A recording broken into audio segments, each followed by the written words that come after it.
नमस्कार दोस्तों, मैं कुलदीप राणा। आज की हमारी घटना की शुरुआत होती है उत्तर प्रदेश के सहारनपुर जिले से। और इसी सहारनपुर जिले के अंदर एक गांव आता है जिसका नाम सरसावा गांव होता है। इसी गांव में रहने वाला 38 वर्षीय प्रेम सिंह, जो पहली बार इस गांव का सरपंच बना था।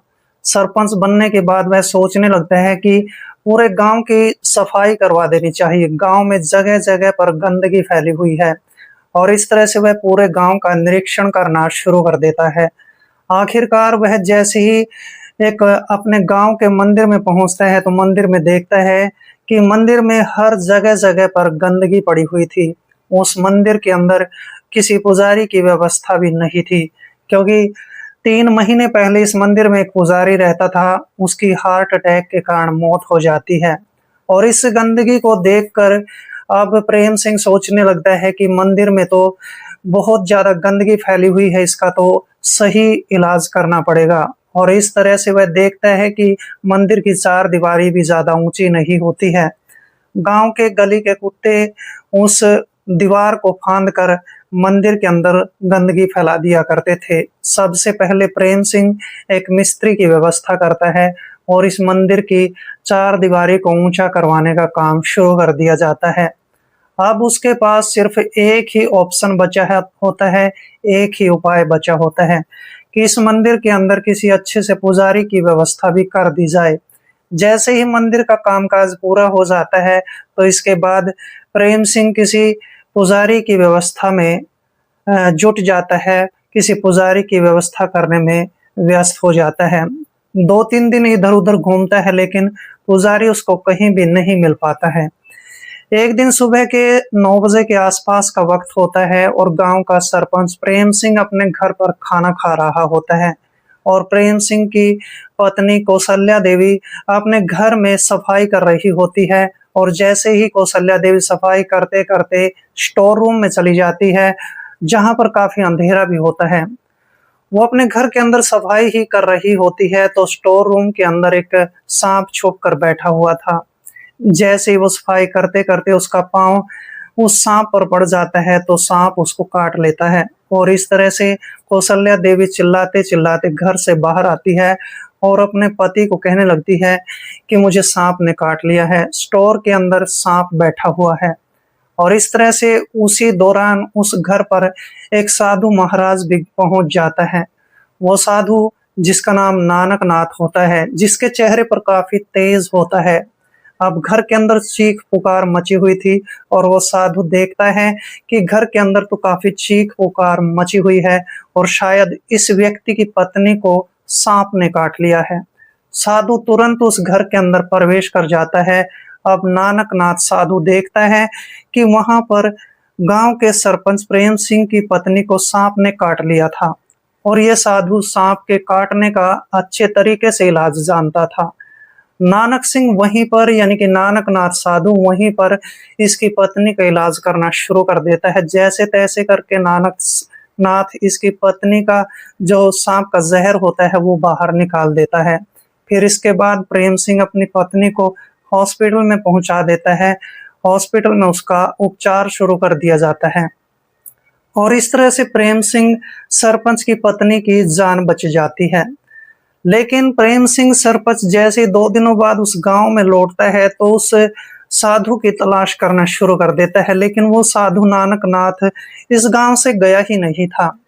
और जैसे ही वो उसको ढूंढता रहता है तो आखिरकार नानक नाथ उसको मिल ही जाता है। प्रेम सिंह नानक नाथ को कहने लगता है कि हमारे गांव में एक मंदिर है जो काफी दिनों से वीरान पड़ा हुआ है, उसमें कोई भी पुजारी नहीं है। तुम मुझे बहुत अच्छे लगे, शायद तुम पढ़े लिखे भी हो और उस मंदिर में रहना शुरू कर दो। इस तरह से नानक नाथ भी खुश हो जाता है और नानक नाथ फिर इस प्रेम सिंह की बातों को मानकर उस मंदिर के अंदर पुजारी बनकर रहना शुरू कर देता है। अब नानक नाथ सुबह शाम उस मंदिर के अंदर पूजा पाठ करना शुरू कर देता है। भक्तजन भी उसमें आने शुरू हो जाते हैं। लगभग 1 महीने का वक्त गुजर जाता है, लेकिन गांव का कोई भी व्यक्ति इस नानक नाथ के बारे में, इसके नानक नाथ की बैकग्राउंड के बारे में कोई भी नहीं जानता था कि आखिर नानक नाथ पुजारी कैसा व्यक्ति है।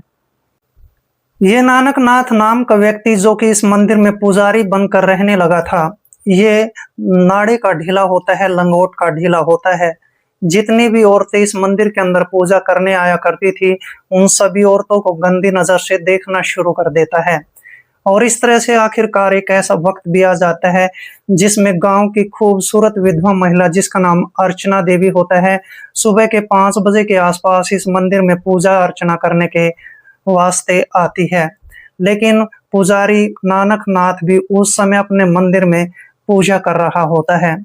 और जैसे ही अर्चना देवी इस मंदिर में प्रवेश करती है पूजा करने के लिए, तभी इस पुजारी नानक नाथ की नजर अर्चना देवी पर पड़ जाती है। अर्चना देवी की खूबसूरती और सुंदरता को देखकर ये नानक नाथ पुजारी अपना आपा खो देता है, अपने आप पर काबू नहीं रख पाता है।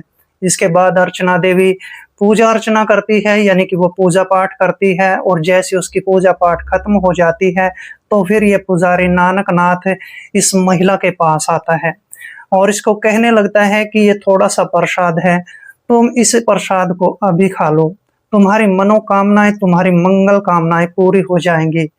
लेकिन वो महिला नहीं जानती थी कि आखिर इस प्रसाद के अंदर इस पुजारी ने क्या मिला दिया है।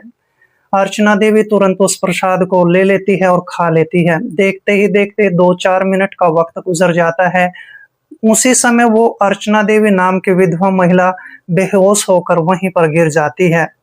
उस मंदिर में तब तक दूसरा भक्त जन कोई भी नहीं आया था और ये पुजारी पहले ही मंदिर के चारों तरफ देख चुका होता है कि वहां पर सुबह के समय कम ही भक्त जन आए थे, और जो भी भक्त जन आए थे वो सभी अपने अपने घरों तक लौट चुके होते हैं। और इसी बात का फायदा उठाकर अब ये पुजारी नानक नाथ उस महिला को लेकर इस मंदिर में बना एक कमरा होता है उसमें चला जाता है, और कमरे में जाने के बाद कमरे का दरवाजा बंद कर लेता है। और इसके बाद यह इस महिला के साथ गलत रिश्ते कायम कर लेता है। ये नानक नाथ नाम का व्यक्ति इस महिला के साथ तब तक अपने गलत रिश्ते बनाता है जब तक इसकी संतुष्टि नहीं हो जाती है, और इसके बाद जब इसकी संतुष्टि हो जाती है तो फिर नानक नाथ इस महिला को ठिकाने लगाने के बारे में सोचना शुरू कर देता है। लगभग 1 घंटे का वक्त बीत चुका होता है। अर्चना देवी अपने घर पर नहीं पहुंची थी। तभी उसके घर वालों को इस बात की आशंका होने लगती है कि अर्चना देवी 1 घंटा पहले मंदिर में गई थी और वो घर तक नहीं लौटी है। उसके परिवार वाले भी उसको ढूंढना शुरू कर देते हैं। 1-2 परिवार का जो सदस्य होता है गांव के मंदिर में भी आता है और पुजारी से भी पूछताछ करता है। लेकिन ये नानक नाथ नाम का पुजारी उन सभी को ये कहते हैं कि यहाँ पर बहुत सारी महिलाएं आती हैं। जो भी महिलाएं आई थी पूजा पाठ करने के बाद वो अपने अपने घरों तक लौट गई है। आखिरकार गांव में सभी जगह पर उस महिला की तलाश शुरू कर दी जाती है। लेकिन फिर जब अर्चना के परिवार वाले काफी परेशान हो जाते हैं तो फिर इसके बाद गांव के सरपंच प्रेम सिंह के पास चले जाते हैं, और फिर प्रेम सिंह इस मंदिर में पहुंच जाता है। प्रेम सिंह अब नानक नाथ पुजारी से भी पूछताछ करता है। वह पूछने लगता है कि यहाँ पर एक अर्चना देवी नाम की महिला आई थी और पूजा अर्चना करने के लिए आई थी, तुमने अगर वो देखी हो तो हमको अभी बता दो। लेकिन यहाँ पर नानक नाथ पुजारी उन सभी को झूठ बोल देता है। लेकिन प्रेम सिंह इस पुजारी पर गहरा विश्वास करता था क्योंकि पुजारी ने इसकी पत्नी की जान बचाई थी, और इस तरह से प्रेम सिंह अब कहने लगता है कि वो महिला विधवा थी, शायद किसी के साथ भाग गई होगी, और इस तरह से बात आई गई हो जाती है। लेकिन परिवार वाले तो परेशान होकर पुलिस स्टेशन में चले जाते हैं और वहां पर उस महिला की एफआईआर दर्ज करवा देते हैं। पुलिस भी उस महिला को तलाश करना शुरू कर देती है, और इस तरीके से पूरा दिन गुजर जाता है। आखिरकार रात के 9 बजे का समय हो जाता है। अब ये पुजारी दिनकर नाथ उस महिला की लाश को ठिकाने लगाने का काम करना शुरू कर देता है, क्योंकि पुजारी ने पहले ही उसको गला दबाकर मार दिया था, उसकी हत्या कर दी थी। और इस तरह से अब ये सोचने लगता है कि थोड़ी रात और हो जाए। इस तरह से थोड़ा वक्त गुजरता चला जाता है और रात के आखिरकार 11 बजे का समय हो जाता है। नानक नाथ तभी इस मंदिर में एक कसी की व्यवस्था कर चुका होता है। फिर वह मंदिर के पीछे वाली जगह पर जाता है, वहां पर गड्ढा खोदना शुरू कर देता है। गड्ढा खोदते खोदते उसको 1 घंटे का वक्त गुजर जाता है, तकरीबन रात के 12 बजे का वक्त हो जाता है। लेकिन गांव का एक शराबी व्यक्ति जिसका नाम दिनेश होता है, वह किसी चोरी की मंशा से इस मंदिर के अंदर प्रवेश कर जाता है और मंदिर में वह इधर-उधर देखना शुरू कर देता है। दिनेश शराबी अब इस तलाश में होता है कि मुझे इस मंदिर के अंदर से आज चोरी करनी है। दूसरी तरफ नानकनाथ पुजारी अपने उस काम को अंजाम दे चुका था, यानी कि वो गड्ढा खोद चुका होता है। और इस तरह से जैसे ही पुजारी मंदिर के पीछे से अपने उस कमरे की तरफ जाने लगता है, तो दिनेश शराबी छुप जाता है और फिर नानकनाथ पुजारी उस महिला अर्चना की लाश को अपने कंधे पर उठाता है और उसको दफनाने के लिए मंदिर के पीछे जो गड्ढा खोदा गया था उसकी तरफ चला जाता है।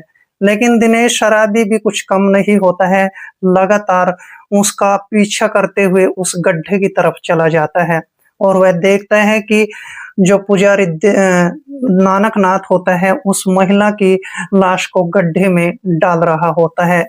दिनेश की आंखें फटी की फटी रह जाती है। दिनेश अब उसी समय चिल्लाना शुरू कर देता है, शोर मचाना शुरू कर देता है। वो जोर-जोर से जैसे ही चिल्लाने लगता है, तो मंदिर के पास कुछ घर होते हैं, घर में कुछ लोग भी सो रहे होते हैं, तभी उनकी आँख खुल जाती है और वो सभी अपने घरों से बाहर निकल जाते हैं। अब लोग देखने लगते हैं कि दिनेश शराबी चिल्ला रहा होता है। पहले तो लोग उस पर विश्वास नहीं करते हैं, क्योंकि उसकी चिल्लाने की आदत होती है। लेकिन जब दिनेश इस मंदिर से बाहर आकर चिल्ला रहा होता है, तो कुछ लोग पूछने लगते हैं कि आखिर क्या बात है। दिनेश अपनी पूरी कहानी उनको बता देता है और गांव के जो लोग हैं दौड़े-दौड़े मंदिर के अंदर जाते हैं और देखते हैं कि वहां पर गड्ढा खोदा हुआ था, उसके अंदर लाश भी पड़ी हुई थी। गांव के लोग अब देखते हैं कि वो लाश अर्चना देवी की होती है, लेकिन तब तक पुजारी नानकनाथ यहाँ से भाग चुका होता है। आखिरकार पुलिस बुला ली जाती है। पुलिस फिर उस लाश को अपने कब्जे में लेती है और लगभग 24 घंटे का वक्त गुजरने के बाद उस नानकनाथ पुजारी को गांव के ही खेतों से गिरफ्तार कर लिया जाता है। जब उसकी जमकर पिटाई की जाती है, तो नानकनाथ कहने लगता है कि मैंने 5 बलि देनी है थी और मैं 3 बलि दे चुका था। नानकनाथ का मानना था कि अगर वो 5 बलि दे देता है तो वह स्वर्ग लोक में पहुंच जाएगा। और इस तरह से जैसे ही पुजारी की इन बातों को पुलिस सुनती है, तो पुलिस भी दंग रह जाती है, पुलिस हक्का बक्का रह जाती है। इसके बाद पुलिस इसके खिलाफ एक चार्जशीट तैयार करती है, इस पर एक मुकदमा दायर कर दिया जाता है। 2 महीने का वक्त गुजरने के बाद इस पुजारी नानकनाथ को उम्र कैद की सजा सुना दी जाती है। इस घटना को सुनाने का मेरा उद्देश्य किसी का दिल दुखाना नहीं था, बल्कि आपको सजग करना था, आपको सतर्क करना था। तो मिलते हैं दोस्तों किसी ऐसी घटना के साथ, तब तक के लिए दोस्तों जय हिंद, वंदे मातरम।